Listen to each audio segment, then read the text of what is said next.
All right, well, let's go ahead and get started. First, the purpose of our session today. While I am teaching a tool to help you formatively assess your students, I also want to talk a little bit about what formative assessment is and how we can use it in the classroom. After today, hopefully you will feel confident enough to create a presentation in Nearpod, use a variety of the activity slides in Nearpod, launch a Nearpod lesson with your students, and download lesson reports, which is probably the coolest part. The data you get from this is instantaneous and super easy to download. So first the question, what is formative assessment? So formative assessment, in general, some people refer to it as an informal assessment. That's an easy way to remember. Formative is informal. And what it's used for is it's for us to, as teachers, to have a quick activity, something that gives us feedback on our students and how they're doing in the moment. And more importantly, it gives us feedback on our instruction. Do we need to recover a concept? Can we move past something? It helps us see how those students are doing to give us that kind of touch points in our classrooms that we can help inform our in-process teaching and learning modification. So formative assessments not only help the teacher, they help students identify their strengths and weaknesses, and they help us recognize where students are excelling or struggling, and then we can address them quicker than if we just focused on a summative assessment. So that's usually the contrast here, formative assessment versus summative assessment. So formative is informal, summative is more formal. That's like your end of unit test or a high stakes test for accreditation. Those are your summative assessments. There's usually more weight to those. So formative assessments, on the other hand, are low stakes, and most importantly, they don't need to be graded. You can attach a grade to it, but generally we want to make it something that students don't feel like they're going to be penalized on if they perform badly, because then they're more likely to give it a good try and not be as afraid of the consequences. So just some examples of formative assessment. Some of these I've used in my classroom, some of these I haven't. So as a math teacher, I used entrance and exit tickets a lot.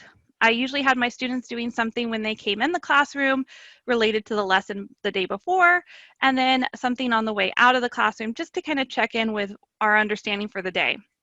And I mean, there were those days where I handed out the exit ticket that I thought we were going to be fine, and I got blank ones back, and I was like, well, guess we're going to talk about this again tomorrow. So some examples of some good entrance and exit tickets: writing 1 to 2 sentences to identify the main point of a lecture or summarizing the lecture.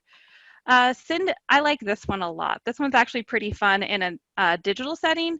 Let students send an emoji describing how they feel after the lesson.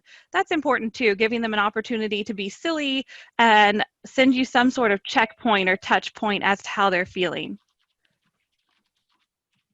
All right, next one is low stakes quizzes and polls.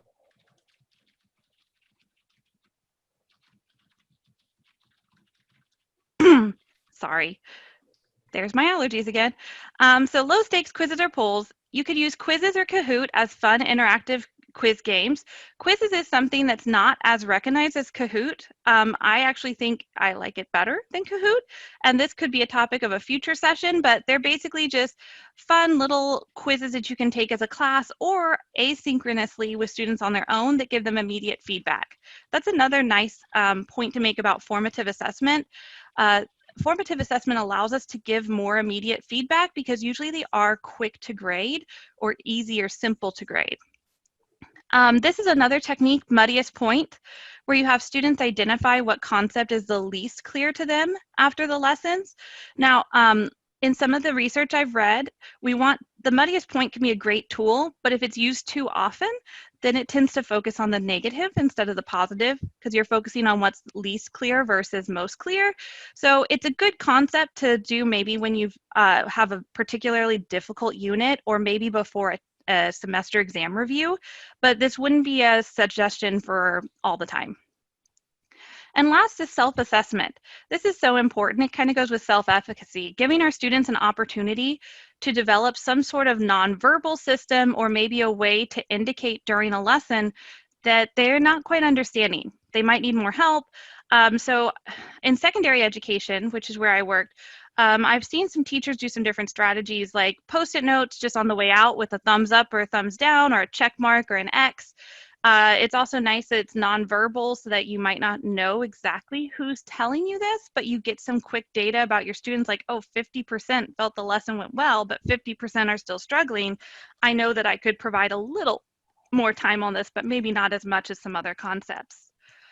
So then, before we continue into our Nearpod session, I wanted to take a second to run a breakout room and just ask you, what types of formative assessment do you use in your classroom, and how do you use the information that you gain on these assessments? So I just want to give you some time to share with your peers and just share some ideas of what you think you do already. And I'm sure many of you already have techniques, because formative assessments can be as simple as walking around and checking on your students in class. Now, I know we don't have that luxury right now, but you can talk about what you've done in the past before. So let me just stop sharing for one moment, get our breakout rooms ready. All right, there's going to be about 4 people in each breakout room. So I'm going to give you guys maybe about 5 to 7 minutes to chat with each other, and then I'll pull us back into the main session. Time for that.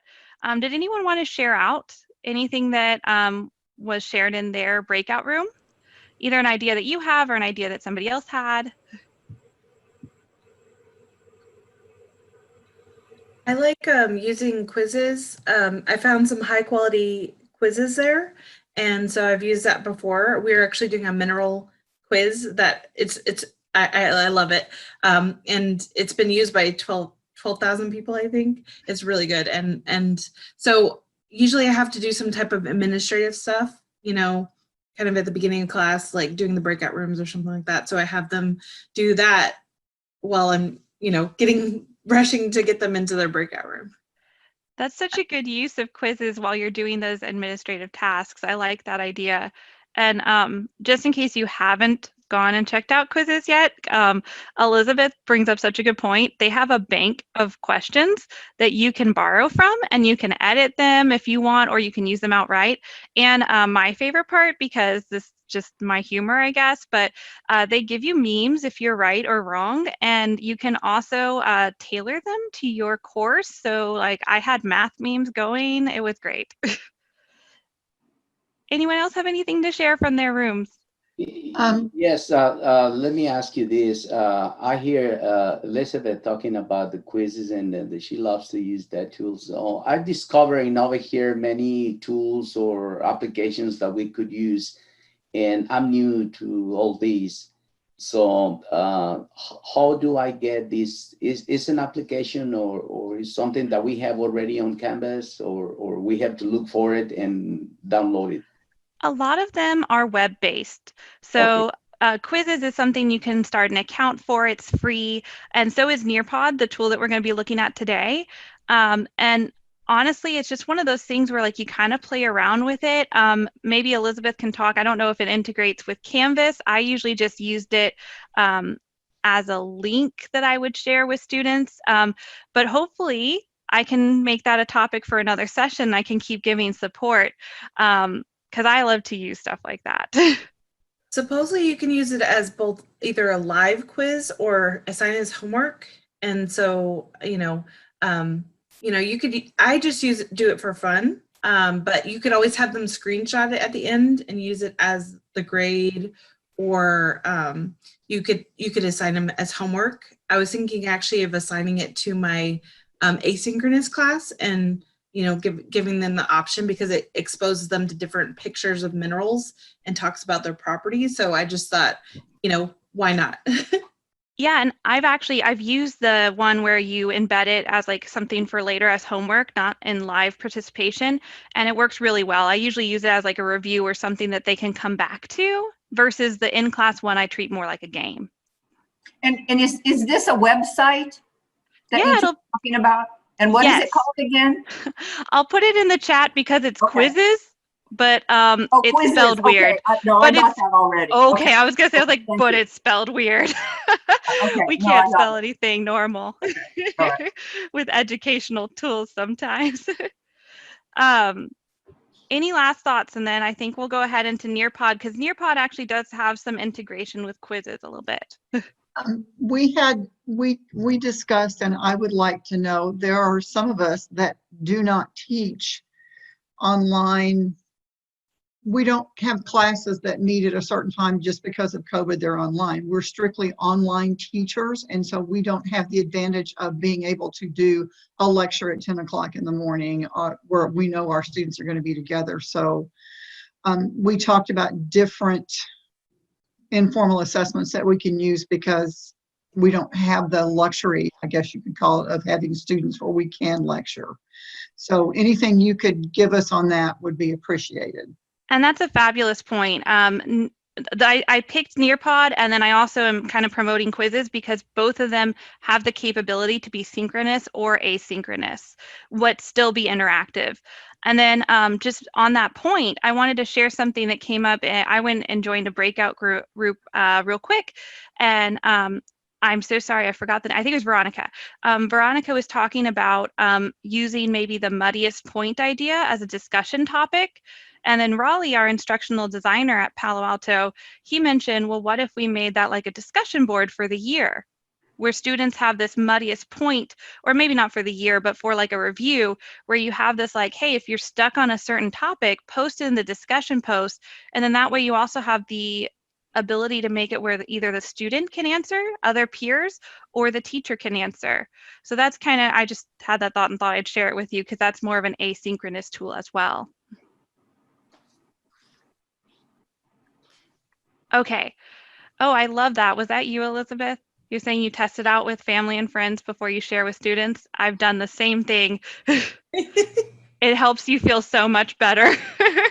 I actually heard about quizzes from my sister. She teaches 6th grade.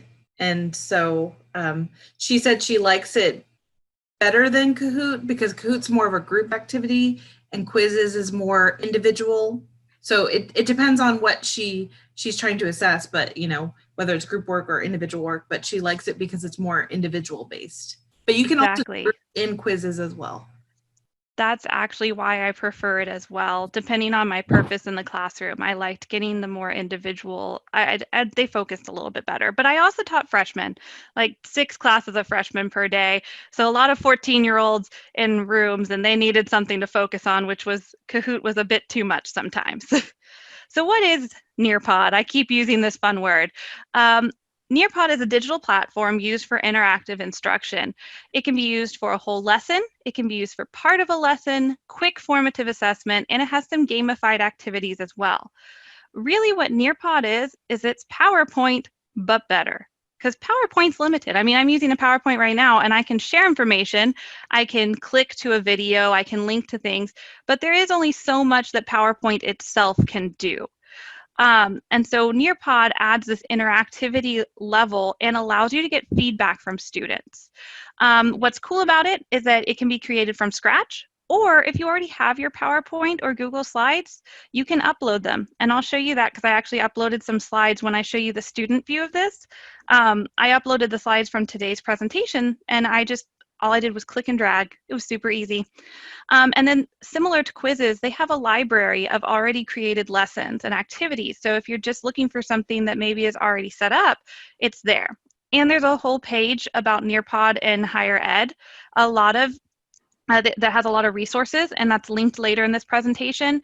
A lot of the activities tend to be geared towards more K through 12, but there are higher ed activities out there too. You just have to look for them. And then lessons can be used synchronously or asynchronously. Then the next part that's great, Nearpod's free. There are paid versions, but all of the main features that I'm going to share with you today are available with the free version. The difference in getting a paid version, and I actually reached out to a Nearpod representative and I haven't heard back yet, but if I do, I'll update you with feedback. The main limitations are storage, which is not a huge deal because you can always archive your lessons or delete lessons that have already passed. The other thing that is a slightly bigger deal to me is they do have a limit as to how many students can participate with an activity at once. But the cap is 40 with the free account. So in my mind, a solution to that cap would be if you created the same lesson, which you can just copy and paste it. You don't have to recreate it several times, but you can make the same lessons for your different sections. And then I think that would take care of the 40-person cap. And again, I wasn't clear. I needed some clarity on that. So I think the free version, you're going to get just as far as with the paid version. And for a little while there, they were offering a paid version for free just due to our current remote situation. So if you do a little digging, you might find a code for that. That's the website. You can sign up with your personal email or your Alamo College's. And then, like I said before, they have a whole library of presentations that you can use or adapt for your purposes. So I'm going to take a second to talk about the features in Nearpod, and then we're going to actually play around in it so you can experience it from the student perspective. So our first features, just to clarify, there are content and activity slides. So the content slides are focused on information, but that information can include pictures, videos, multimedia. They actually have some virtual tours, some 3D models. The 3D models are mainly for scientific purposes, is what I found. And then there's activities. The activities are what you would use more for the formative assessment side. It increases your interaction with students and it gets feedback on the fly while you're working with them or asynchronously while they're completing it as an activity as a part of your lesson. All right, so content options. When you're in the Nearpod, it's going to give you this option to click on content or activities. And I made this a slide so you'd have it later. If you're looking for standard presentation slides, like just a PowerPoint to give information, that's this slide button right here. The rest of these I'm going to break down in just a second and talk about what they are so you can see what each feature does. But if you're looking for just a PowerPoint slide, that's where to go. All right, so the content options. The first one is video. I actually love this option because if you've done a little bit of research into some educational tools, you may have heard of Edpuzzle. Edpuzzle is where you take a video and you add questions along the way. You embed them that students can answer to prove that they're watching the video. This is the same technology, but in Nearpod. And what I like about it is it can be open-ended or multiple choice questions. So essentially you can pause the video, have them answer a question, then as soon as the question's over, they have their answer, you move on to the rest of the video. So it gives you a quick check to see if they're listening or paying attention to the video, plus it gives you data to see if they're understanding the material. As I said before, this button right here that says slide, it's just like PowerPoint. You can add content and words, change your theme and layout. Pretty basic though, nothing super fancy on this one. Web content. I put a little note, difficult to use. I tried to use it actually in today's lesson and it did not work the way I intended it to. What it should do is embed web pages into your presentations, like so a student doesn't have to have an extra click to get to the web page, it just shows up on the device that they're using. It does not always work. It depends on the website. So I would honestly stay away from this. I think you're just as good using a link. Nearpod 3D is what I mentioned earlier, where there's three-dimensional models that students can explore, zoom in, and twirl. I actually played with some of the science ones. I was playing with a plant cell, and I was able to zoom in and see the different parts of the cell, and I could see it from many different angles. I don't know how to pronounce PHET. We'll just call it that. It's a simulation. This one I couldn't play around with as much because there's not as many. They only have math and science simulations, but they're interactive activities. So I actually think it belongs more on the activity slide, but like for example, if there's any chemistry teachers in here, there was a whole interactive simulation on balancing equations, and it gave them immediate feedback if they were correct or not on if they had correctly balanced it. Nearpod field trip. It gives you 360-degree views of landmarks, but that's it, just 360-degree views. You can't like walk down the street in front of the Eiffel Tower. You can only twirl around in front of the Eiffel Tower, but it's still cool if that's the purpose. It fits different purposes. Okay, BBC Worldwide, they've embedded and already preloaded some BBC educational videos on a variety of topics, so you can use that to embed in your lessons. Sway is something I don't know much about. It's a program called Microsoft Sway. I haven't played around with that too much, but they're interactive newsletters. That's what I gathered from that. I'd need a little bit more time to see what that is. Slideshow is where you can share multiple photos at once with students. Audio, you can embed an audio clip. And then lastly, PDF Viewer, where you share a PDF file and students don't have to download it. It's just already on their they can download it, but it's just already on their device. They don't have to go through those extra steps. My favorite slide content options are slides and videos, and I did grow to like PDF Viewer. Those would be the ones I would probably use the most in my classes, but it really does depend on what you're teaching. Before I move on to activities, are there any questions over the content options?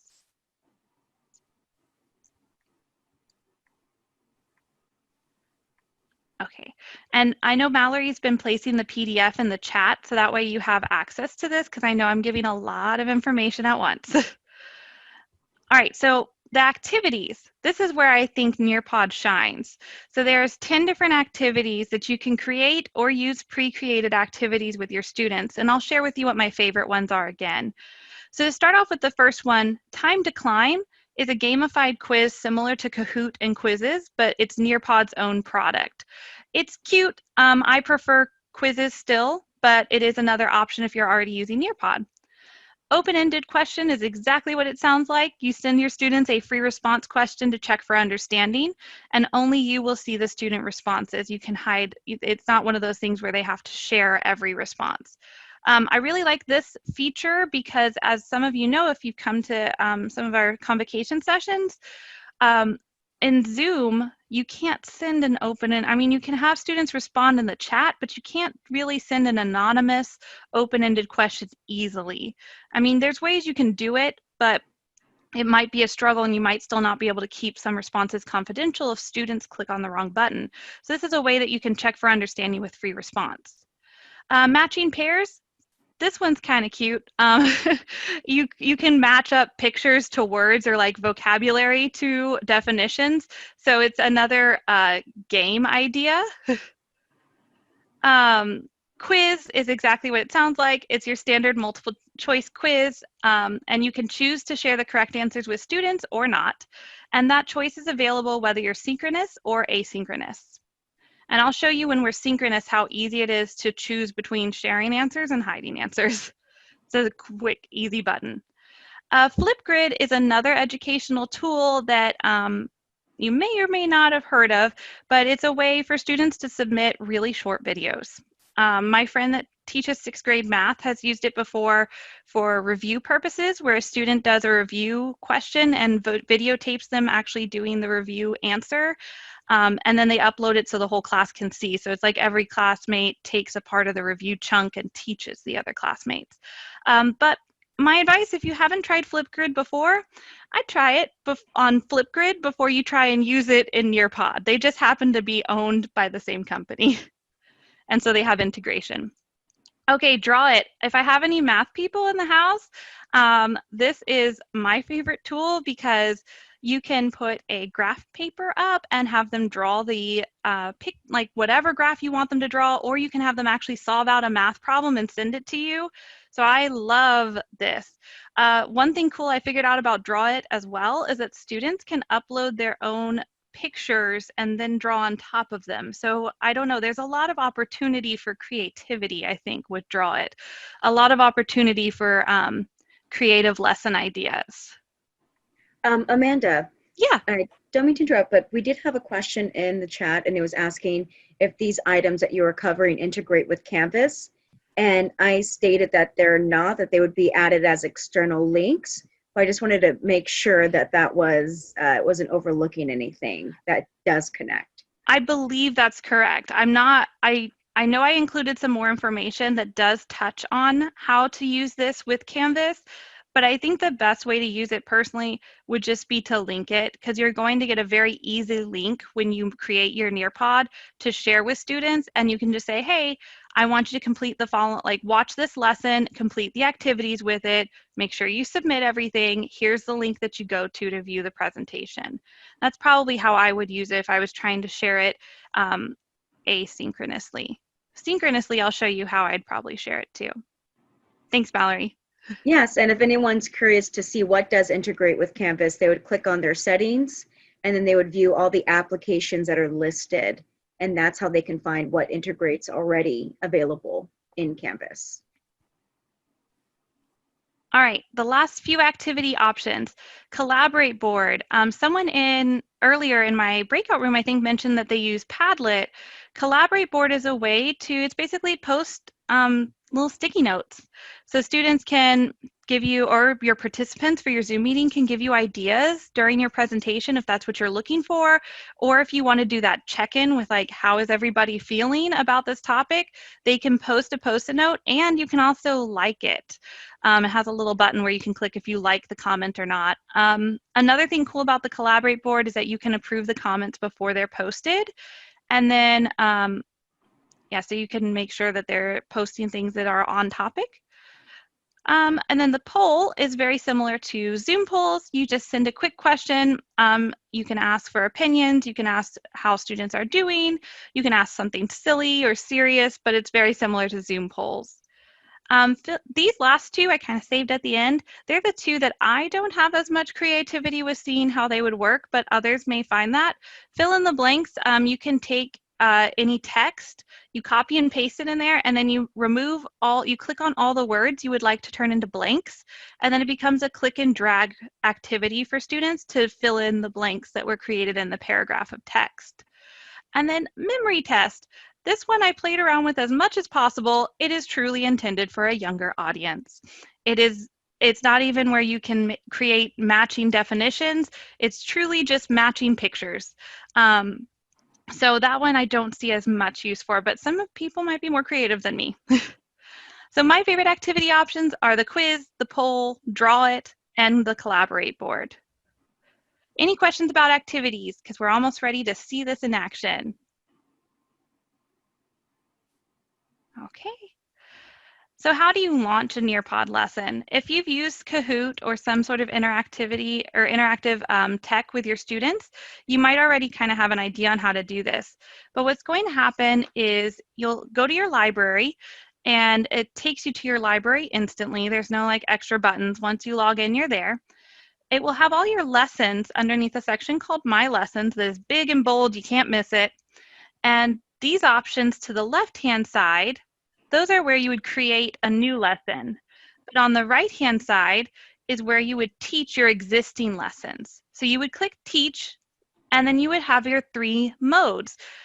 So first mode, live participation in Zoom. They have some sort of collaboration with Zoom. I found it a little clunky to use. So I'm not sure if I would recommend this option. Live participation is for more of your synchronous activities, and then student pace is the asynchronous, like was brought up earlier. So that gives students a way to go through the lesson as you are working through it.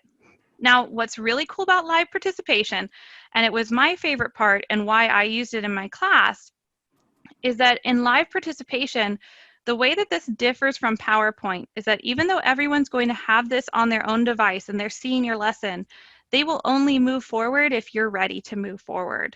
So that's kind of one of the draws of Nearpod when I was using it in the classroom, because it made sure we were making sure everybody was on the same page or was doing well before we continued in the lesson. Now, when you actually launch your lesson in Nearpod, this is what it's going to look like. So as you can see, Nearpod really collaborates with a lot of different software because when you open it, it's going to give you a code. It's going to tell students where to join in on this website, or you can give everyone a link that they would just have to click on to start this application. You can link it in Google Classroom, Remind, Microsoft Teams, email people. So there's a lot of different options to how to share with students. But essentially all you would do if all else fails, they would go to this website that's circled at the top, and they would enter the 5-digit code that has been created for that particular meeting. I like the link option. It's super easy to share. So that's the end of the presentation with all the details. We have about 18 minutes left, and I would like to let you all experience it from the student perspective and see my screen from the instructor perspective. So let me go ahead and switch my screens. And this is where if you have a device that you have brought with you, you should probably get ready to use that. Or if you're going to use your computer, get ready for a link in the chat. So here's my Nearpod library. Like I said, you have the big My Lesson section. You can't miss it. The title of my meeting is right here, Spice Up Your Zoom Meeting. So I'm going to go ahead and click Teach. And then I'm going to choose Live Participation.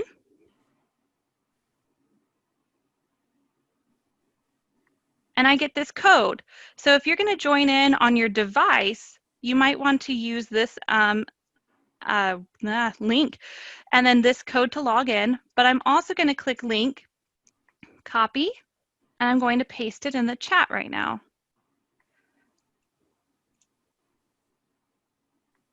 So if you'd like to start joining this lesson and trying it out, and trust me, you'll enjoy it. So I really recommend joining. I'll keep this information up here. And feel free to unmute yourself at this point. So if you have any issues joining, you can let me know.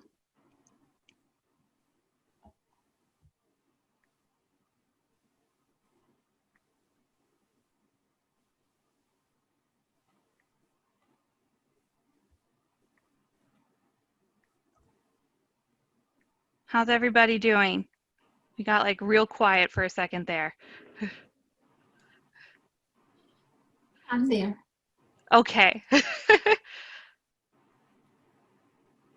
Another thing that's really cool about Nearpod, I'm going to click off the screen for just a moment.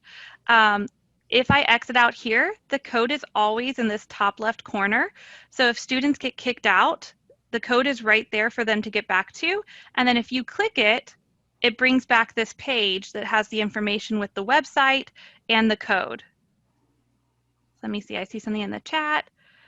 Okay, perfect. Lots of people are getting in. And now I can check too, I have 22 participants. See? 24. Now, as of right now, I have some just tools to go over with you from the faculty perspective or the facilitator's perspective. So this button on the left is how you check how many students are in your course. This button will be your navigation. If you want to skip a certain slide, you can skip a certain slide. So that'll be your navigation bar, and you can toggle it up and toggle it down. And then right here, I have this on hide student names. If you click it, now it will show student names. So that way, if we were doing a quiz, it would show everybody's answers and names. So I tend to make sure it's hidden. That's just my preference, personally. So if you're on your device, you're seeing what I'm seeing, and you cannot move forward until I push the button. So I'm going to go ahead and go to the next slide, which this was my slide I created in PowerPoint. I just uploaded it into Nearpod, and it came out exactly how I wanted it. So I'm going to show you as many things as we can in this time frame from the student perspective. The only one I actually left out was web content, because I couldn't, it wouldn't work with the purpose I wanted it to. So you've just experienced slides. This is what a slide would look like, and you can put information on it. Next, I'm going to go over that cool feature that I really like called video.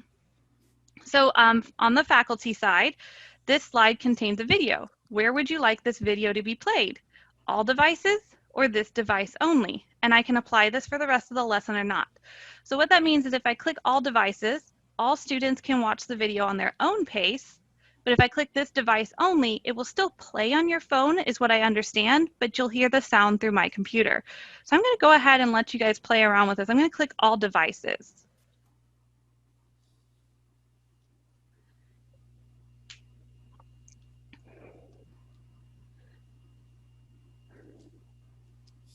So I think that you can push play, but if not, I'll go ahead and push play over here.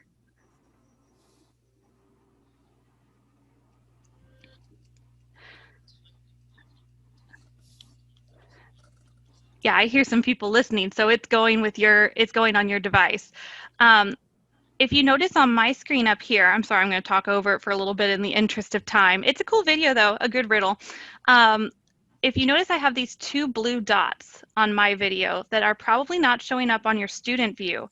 Those are my blue dots where I've added questions to stop and check for understanding. So when a student gets to that section, I'm going to press play.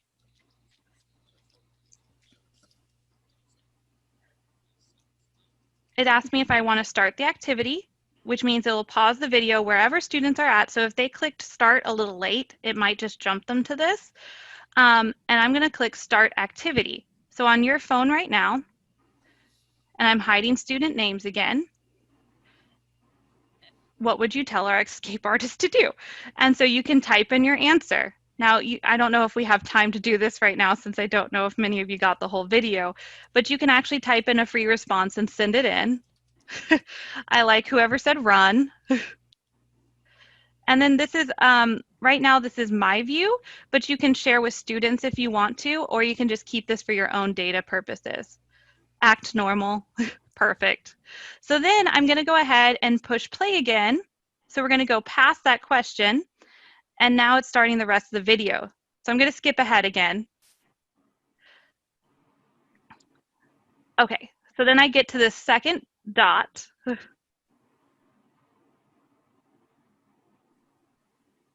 And again, I'm asked the same question. Do I want to go back to the video or start the activity? Now, if you're asynchronous and this is student-paced, it will start the activity automatically. You won't have to guide through this.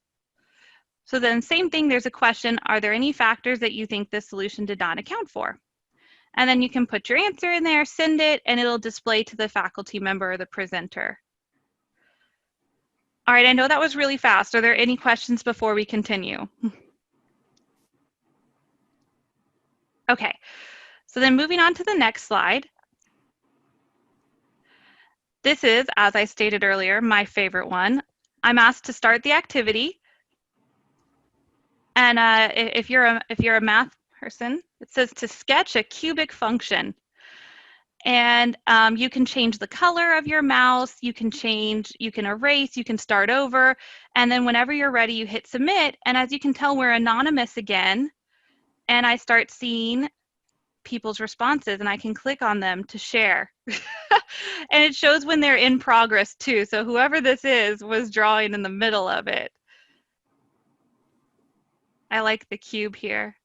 And if I wanted to, I could show student names. So once they're submitted, it looks like, or at least my computer's just having a little trouble, I can click on them and see the final answer.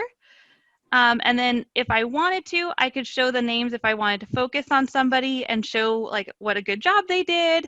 I could do so. Any questions about this feature, the Draw It feature? It looks like I couldn't find a way to get to that. And anyway, I think this is a fantastic tool, but I think this is a short time of period to really grasp the way to do it. I know, I'm sorry. I'm doing my best in the time frame, but No. You're doing a fantastic work. I'm just kind of slow learner over here with this new technology. well, you will have my email and you can contact me anytime, and I'm happy to go over more and answer questions. Really appreciate it. I love talking about this stuff. All right, so I'm going to go to the next option. Oh, and this was the one that I talked about, that students can upload a picture in the background, and actually you can too. I chose the graph. I went online and I found a graph picture and I uploaded it. But if you wanted to, oh, there you go. So I think I answered that question. I just saw it now. So yeah, I just went and found a just generic picture of the X and Y coordinate plane, and I uploaded it as the background. But you could draw, like, you could put anything. You could have some sort of cell that students can label. You can have a skeleton. So this is, I think, one of the most powerful formative assessment tools when you're not actually physically next to students. All right, so our next one is a quiz. And I think it started already.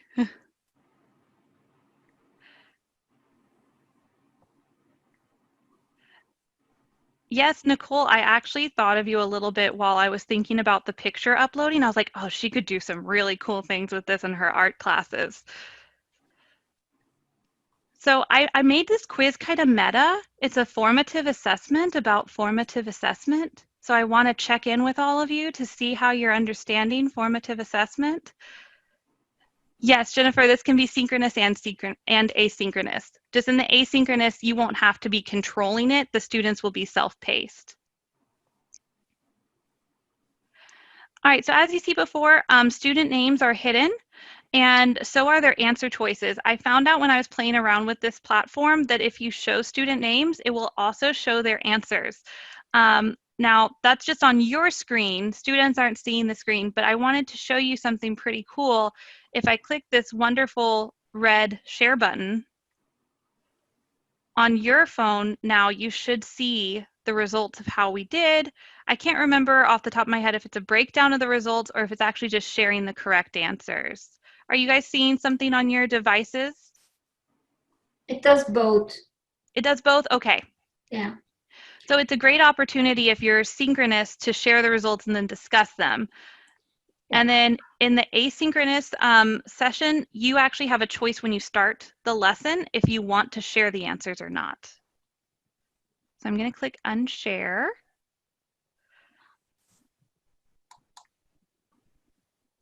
Okay, perfect. So then our next tool that we're going to play around with quickly is a poll. Can you see Nearpod being a useful tool for your teaching style? Yep. And so you can just quickly respond to that.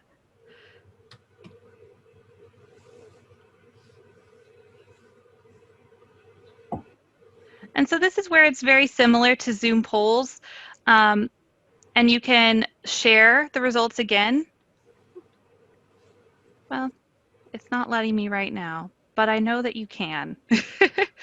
But it's sharing results. It's showing how we're answering. In fact, I think just there maybe it my is. computer, I think my computer just kind of froze for a second. There we go. So I can share the breakdown of how everybody answered. Since polls there's usually no right or wrong answer with polls. It's pretty nice that shares that. Elizabeth, I see your question. Is it because we're on Zoom? I'm not sure. I think my computer really did just freeze for a second.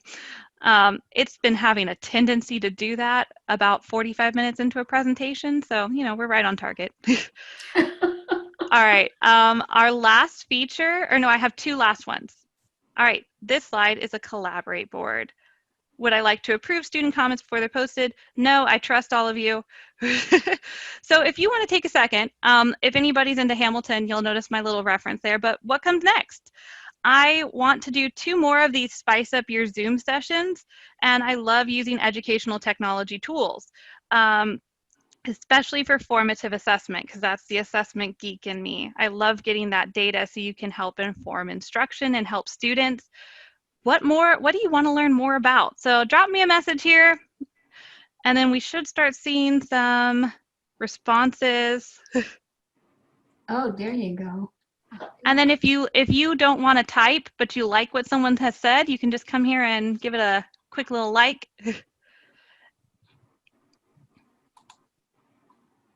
Yeah, that's cool. Yeah, I think it's a great way. I would use this collaborate board personally if I wasn't still teaching. I would use it as a great way to end my class, I think, just to ask students how they're feeling about the lessons, give them checkpoints. Awesome. Okay. How Yeah. have you tried, or do you know of people who have tried using it, going back and forth between live things? Since, for the library sessions, I like to do live searches and stuff. But on the other hand, I also have a need for waking people up and getting that feedback. So Yeah. So what I think is, that's a great question, Tosca. So what I think is cool about Nearpod is you really can be as creative as you want in your use of it. So like, for example, I'm sharing my screen with Nearpod right now, but I didn't have to. I could have this minimized just for my use, and I could still be leading you all through this lesson with this minimized. And then I could have a then just different, switch. Okay. yeah, I could have just 2 different tabs up and Right. switch between the 2. So I think it's perfect for uses like that. Okay. Oh, I see somebody saying students can add pictures here. Sure does look like it. There's a little image right here. But that goes back to I could have restricted it to where I had to approve posts first. So if you're worried about any like pictures being posted that you didn't want to, that's one way you could control that. Okay, I'm actually going to keep this little board up because I think that was my last one. I thought I included a PDF option, but I think I accidentally deleted it. Oh, someone put a cute dog. All right, so I'm going to stop my sharing for just a moment.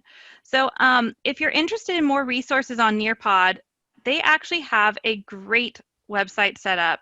So on this pretty much the last slide in my presentation, There's some resources. Oh, look at that. There's a video on Canvas integration. I knew I saw it somewhere. My brain just forgot between when I made this slide and now. So there's a whole lot of resources on how to use Nearpod. There's blogs on how people are using it in their classroom. And then if you just want more examples of formative assessment, I provided this last link.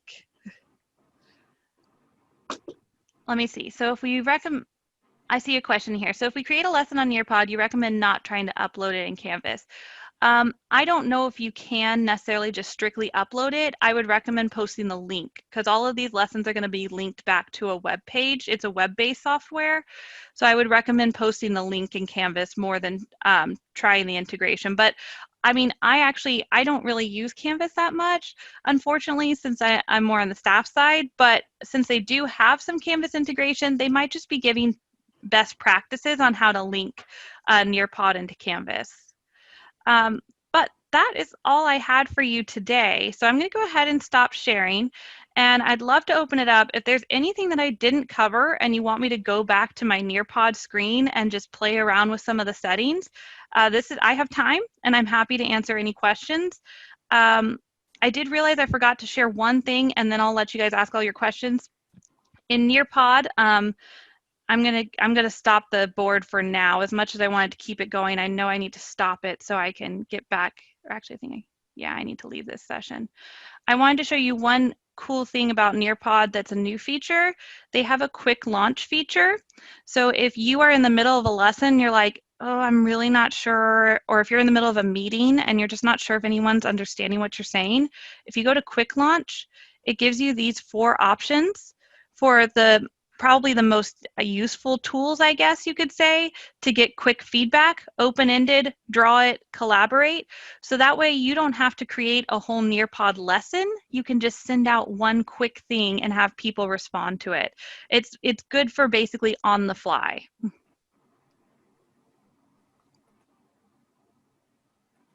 All right, so now questions away.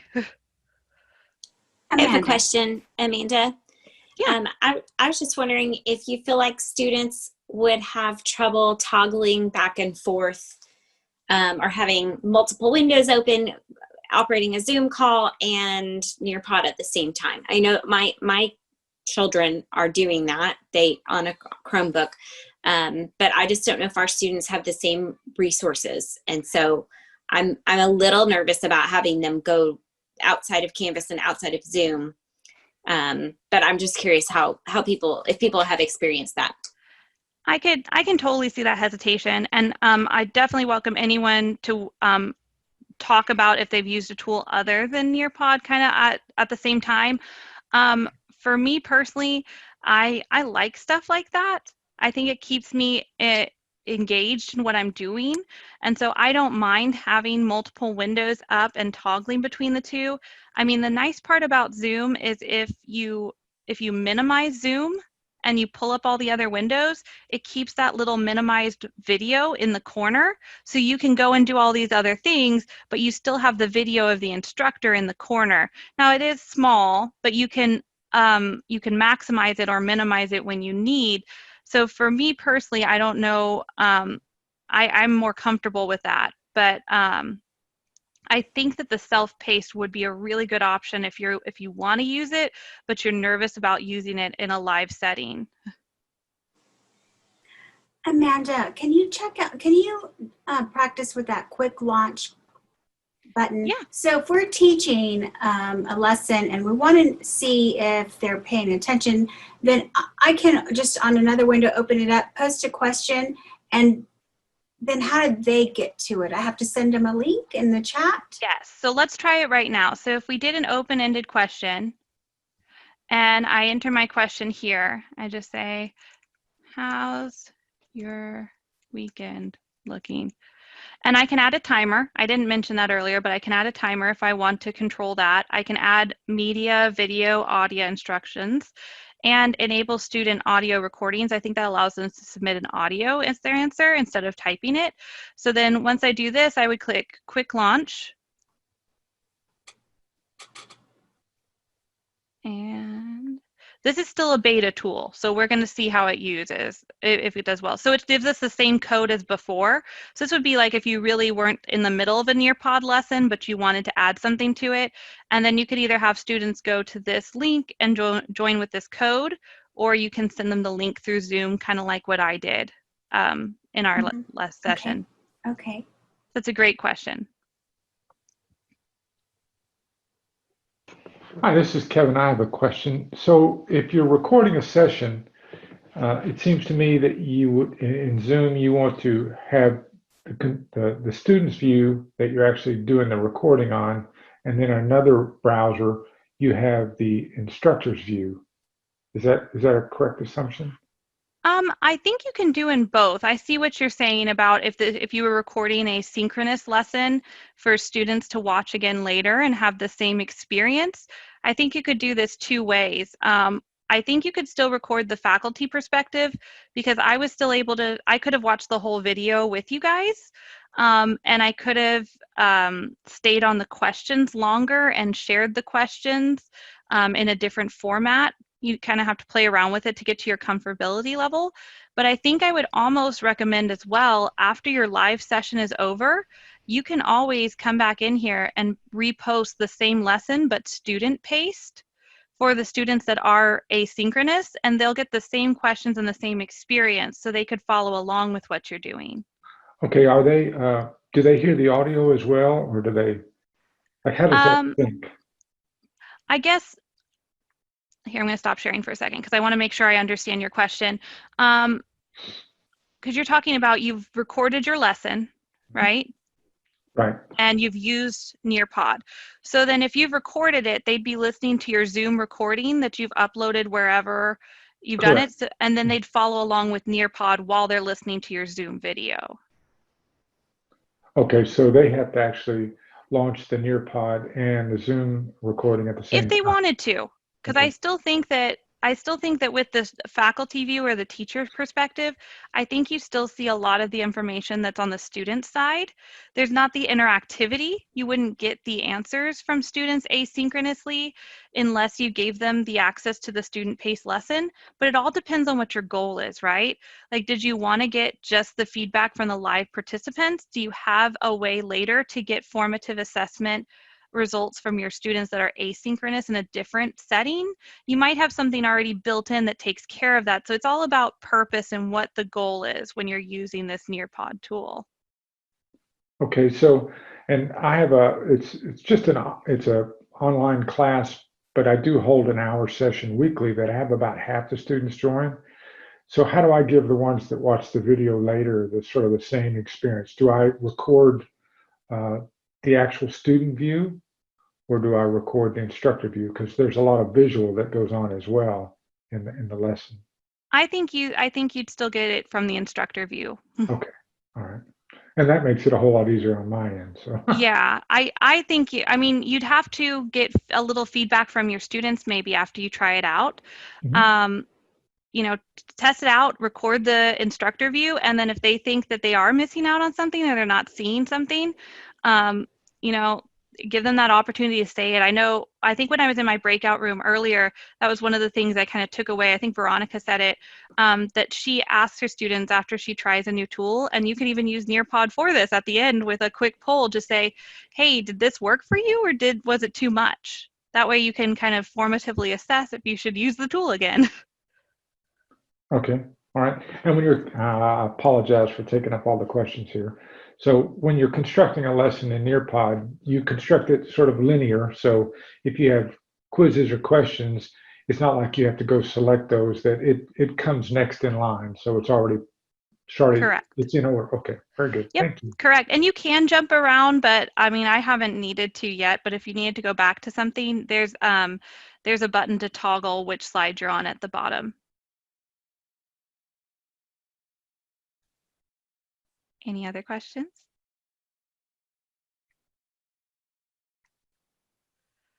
Okay, I know we've run over a little bit, but if you want to stay and ask me any like one-on-one questions, you can. If not, everybody have a fantastic weekend.